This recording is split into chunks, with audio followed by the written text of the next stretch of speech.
परम प्रेमी जगत राम जी नश्वर शरीर को छोड़कर स्वरूप लीन हो गए। उनकी स्मृति में, जिसको हम कहते हैं बरसी, साल भर में उनके यादगार में मनाते हैं बरसी के कार्यक्रम। उसी प्रकार से यहाँ पर आज संपन्न हो रहा है और संतों का आगमन हुआ है और सत्संग का कार्यक्रम रखा गया है। हमारे संतों ने अपने मुखारबिंद से कल्याण की वाणी सुनाए। मेरे लिए भी आदेश सेवा करने का अवसर मुझे मिल रहा है। मैं आप लोगों की सेवा में सदगुरु कबीर साहब की कुछ वाणी को लेकर के अपना विचार रखने जा रहा हूँ। पूजनीय संत समाज, उपस्थित श्रोता बंधु, माता बहनों, मानव जीवन बहुत ही मूल्यवान जीवन है। इसी जीवन में दुखों से छूटने का सुंदर उपाय किया जाता है। और भी जीवन है पशु पक्षी कीड़ों का। उस जीवन में जो जीव हैं वे दुख से छूट नहीं पाते, क्योंकि वहाँ ज्ञान भूमिका नहीं है, कल्याण की भूमिका नहीं है, वहाँ भूमिका नहीं बनती है। भूमिका है मानव जीवन। इसलिए कहा गया है साधन धाम मोक्ष कर द्वारा, अपायन जहि परलोक संवारा। बड़े भाग मानुष तन पावा, सुर दुर्लभ सदग्रंथन गावा। बड़े भाग से जीव को मानव शरीर मिला है जो मोक्ष का दरवाजा है, मोक्ष तक जाने का सुंदर साधन है। वैसे साधन हम लोगों को मिला है तो हमें इसी जीवन में जन्म मरण के बंधन से छूट जाना चाहिए। अगर इस जन्म में हम छूटे नहीं तो हमारा अगला जन्म पशु पक्षी कीड़ों का होगा, तो वहाँ हम जन्म मरण के बंधन से नहीं छूट पाएंगे।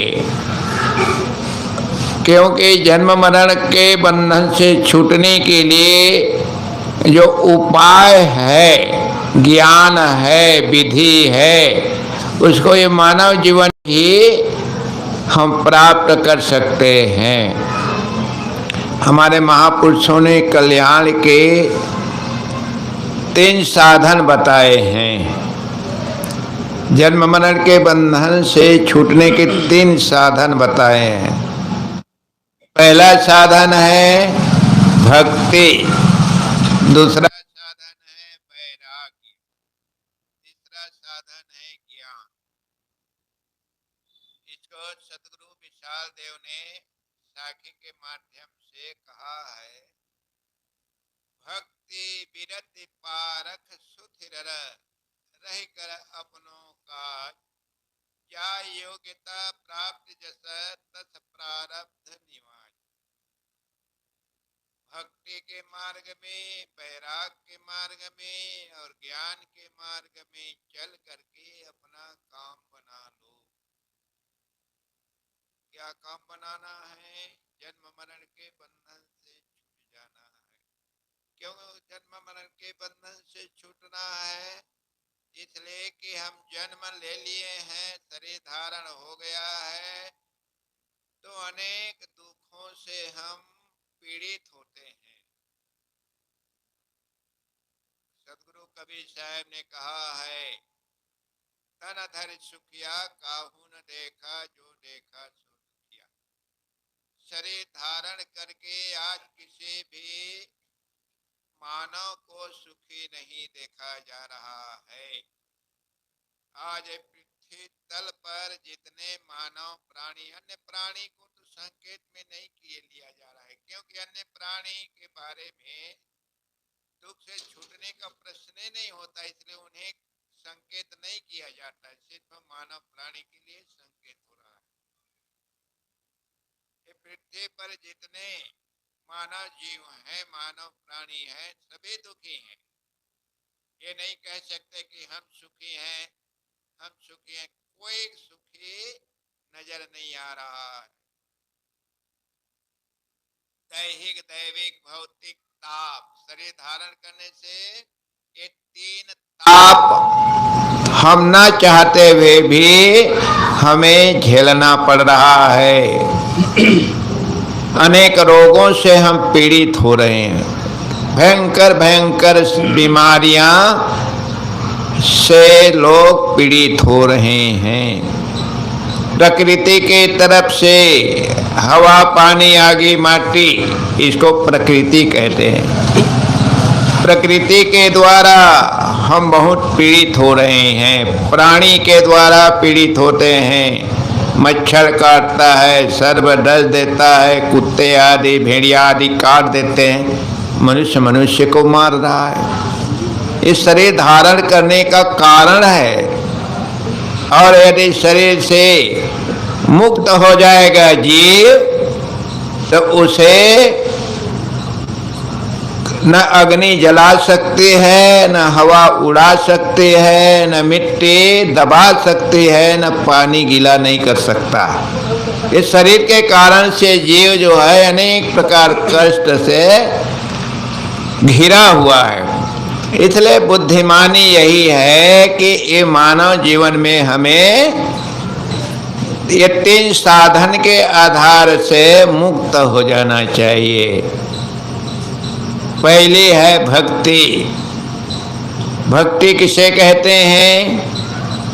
आज तो भक्ति के स्वरूप को लोग बाग इस प्रकार बता रहे हैं, मंदिर में पूजा करना देवी देवता की भक्ति है। व्रत उपवास रह लेना ही भक्ति है। किसी का नाम जप लेना ही भक्ति है। तीर्थाटन कर लेना ही भक्ति है। यज्ञ करना ही भक्ति है।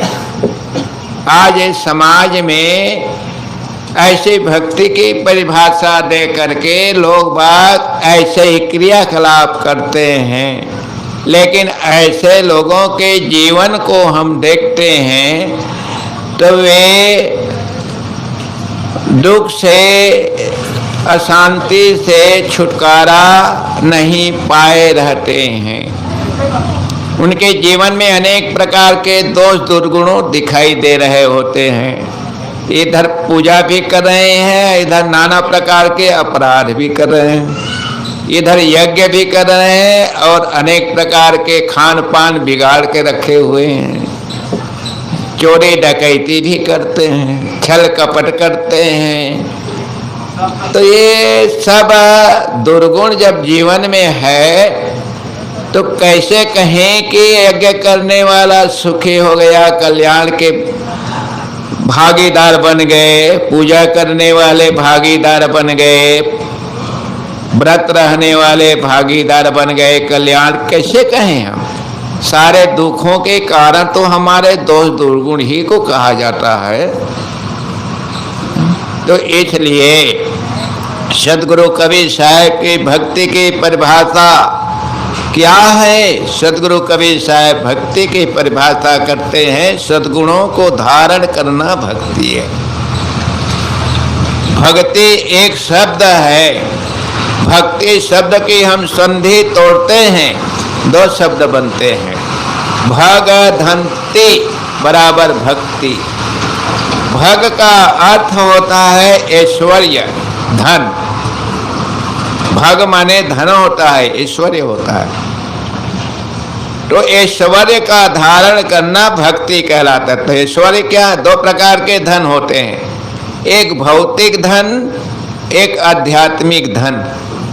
भौतिक धन धारण कर लेने से तो हमारे जीवन में अनेक प्रकार के दोष आ जाते हैं। इसलिए धन मात्र जीवन निर्वाह के साधन है, उसे शांति नहीं मिलती है, धन से कल्याण नहीं होता है। जीवन निर्वाह के साधन है भौतिक धन, धोना, सोना चांदी रुपया पैसा जमीन जायदाद, ये सब धन जीवन निर्वाह के मात्र साधन है। लेकिन कल्याण का साधन जो धन है वह सद्गुण है। दया, क्षमा, शील, संतोष, धैर्य, विचार, विवेक, गुरु भक्ति, वैराग्य, ये अष्ट महासद्गुण को धारण करने वाला सदा सुखी रहता है।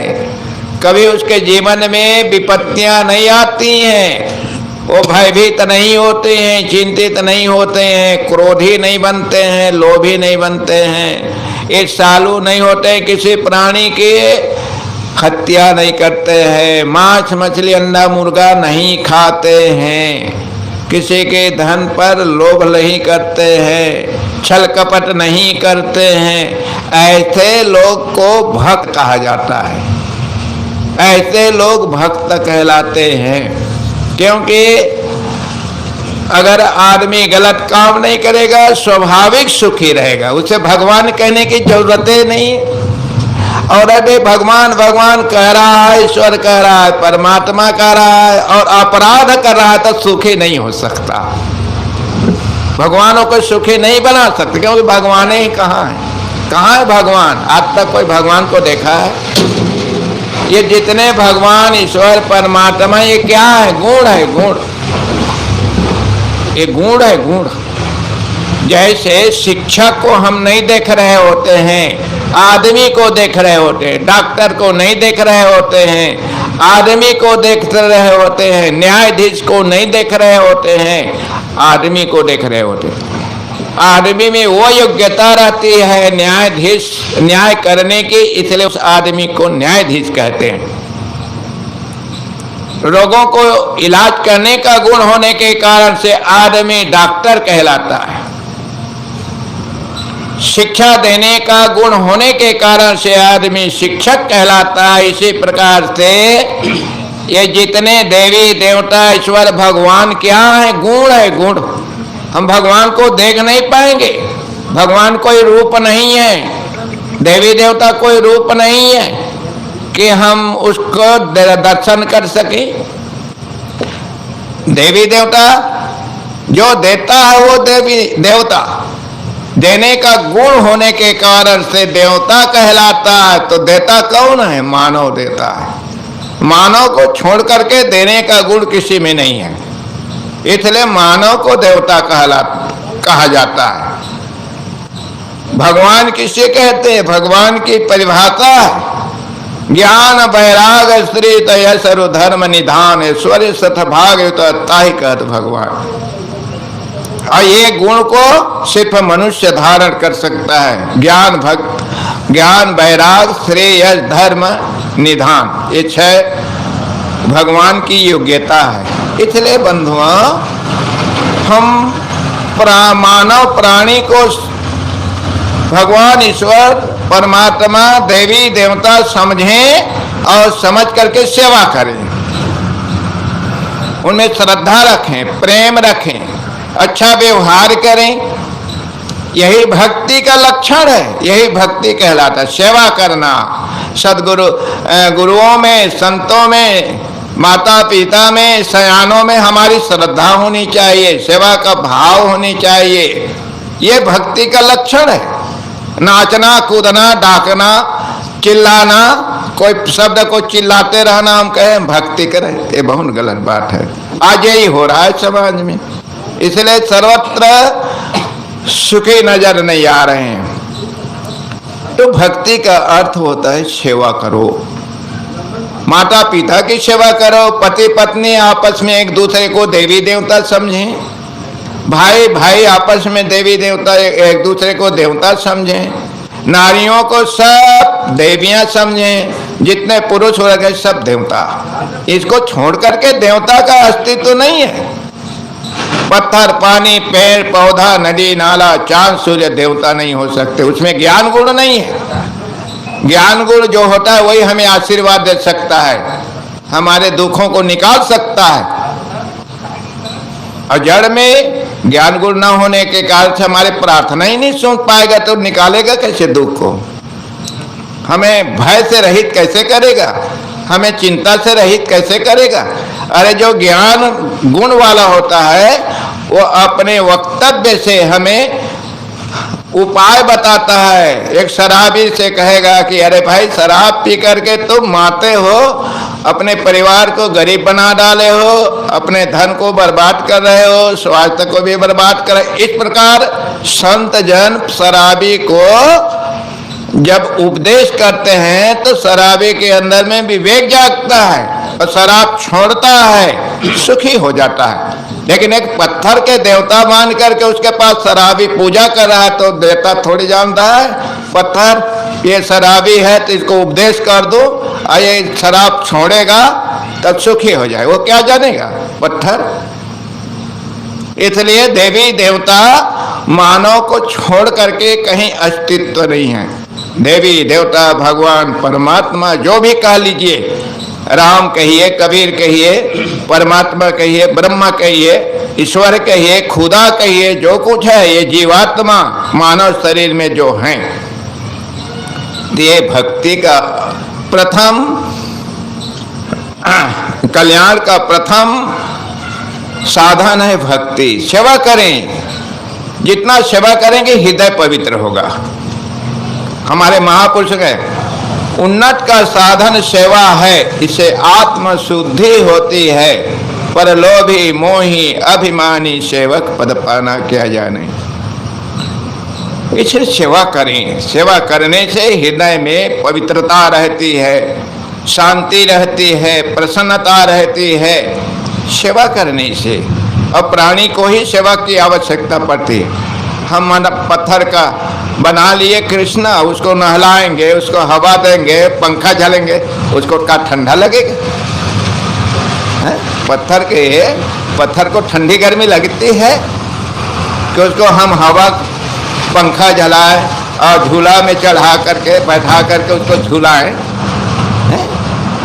आज भक्ति के स्वरूप को बिगाड़ के रख दिया गया है।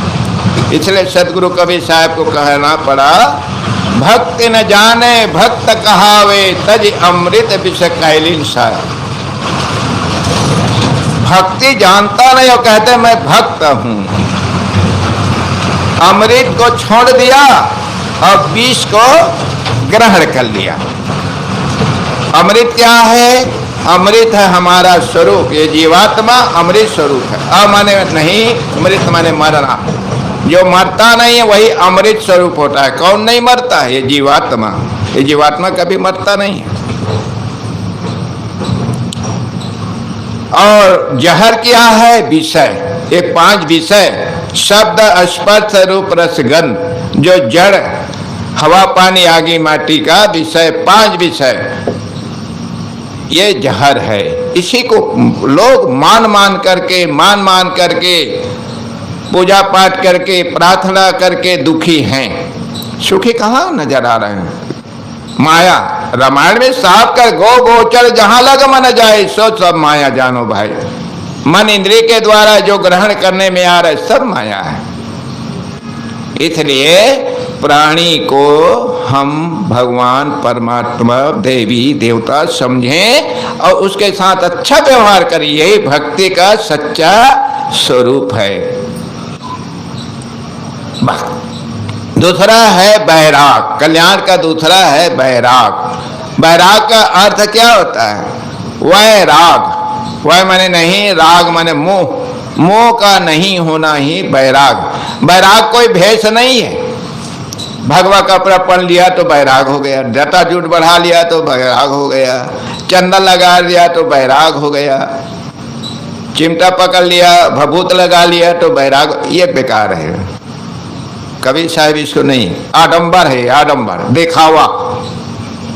बैराग का अर्थ होता है मोह ममता का रहित, आसक्ति का रहित। प्राणी पदार्थ में हमारा मोह नहीं होना चाहिए। हम परिवार में रहते हैं, पुत्र पुत्री परिवार के लोग रहते हैं, उसमें मोह न रखें। मोह रखेंगे तो गलत काम करने के लिए मजबूर हो जाएंगे।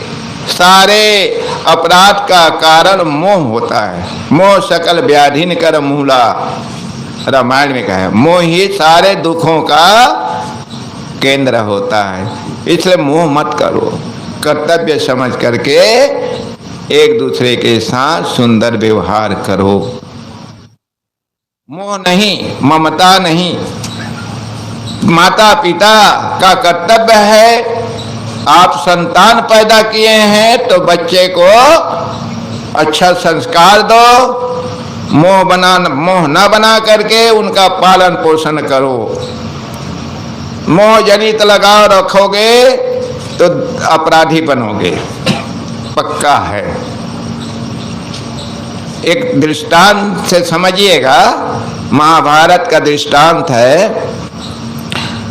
अभिमन्यु जब चक्रव्यूह वेधन करते हुए मृत्यु को प्राप्त हुआ, अर्जुन था नहीं उस दिन युद्ध स्थल पर, तो चक्रव्यूह का वेधन अभिमन्यु तो किया, 6 दरवाजा किया, 7वां दरवाजा में मारा गया।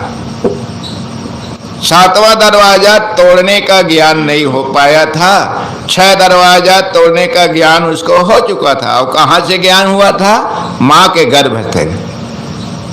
अभिमन्यु को माँ के गर्भ में जब था अभिमन्यु, तब चक्रवेधन का ज्ञान उसको हो गया था।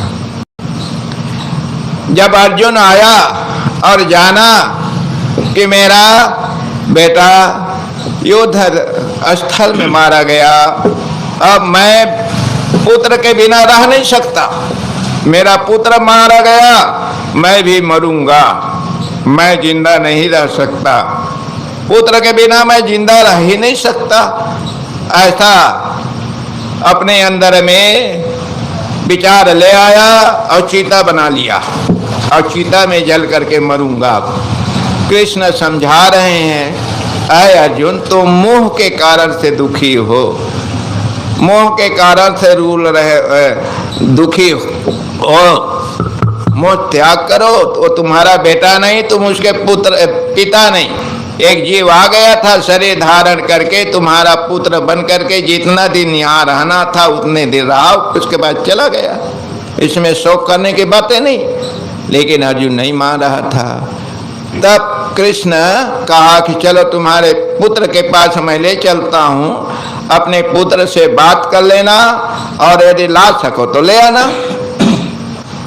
तो कृष्ण कहता है, अर्जुन कहता है जल्दी चलिए जल्दी चलिए। अब तो अर्जुन को लेकर के कृष्ण वहाँ जाते हैं और दूर से कहते देखो तुम्हारा पुत्र वो खेल रहा है। और अभिमन्यु की जो आत्मा थी उसके पास गया और आवाज दिया, पुत्र अभिमन्यु। अभिमन्यु लौट पलट कर देखा, कोई उसको पुत्र कह रहा है। तब वह पूछता है, अभिमन्यु तुम कौन हो मेरे को पुत्र कहने वाला?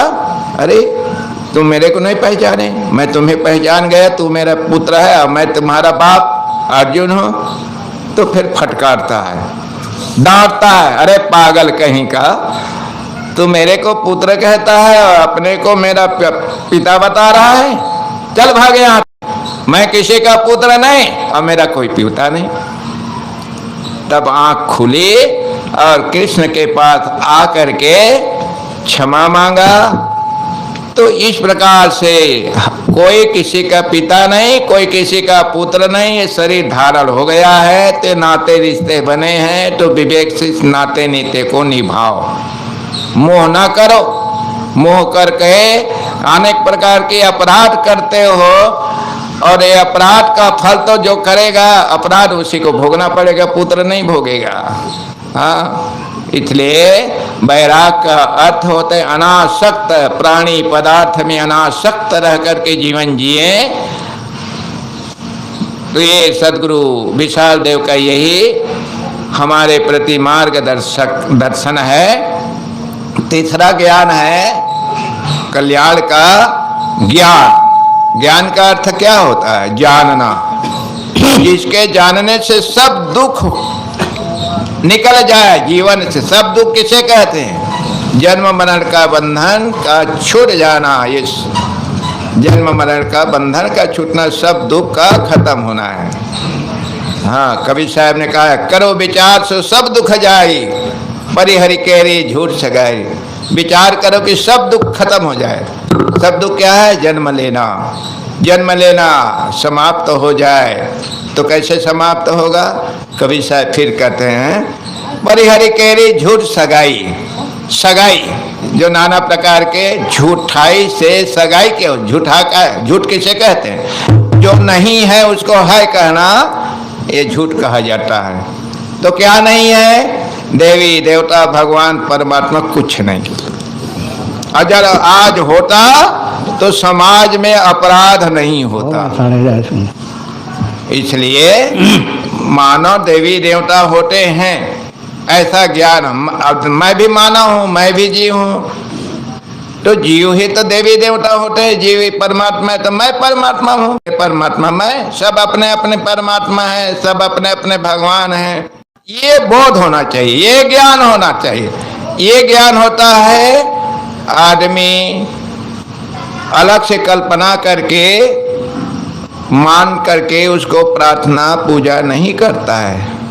कल्पना करता है, नहीं कल्पना ही नहीं करेगा तो पूजा पाठ क्या करेगा? तो इस प्रकार अपने को जाने, हम जीव हैं, चेतन हैं, आत्मा है, शरीर नहीं है।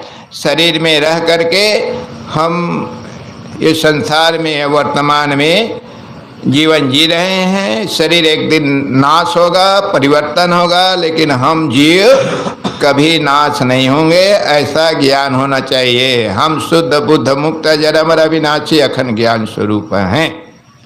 ये ज्ञान होना चाहिए। ऐसा ज्ञान होता है तो आदमी कल्पना से, कामना से, आसक्ति से, मोह से, ममता से, सब प्रकार के दोष दुर्गुणों से छुटकारा पा जाता है।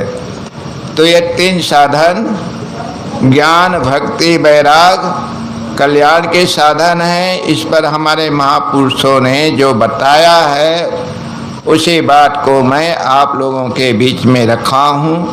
अब मैं देवगन जगत राम जी को श्रद्धांजलि अर्पित करते हुए अपनी वाणी को विराम करता हूँ।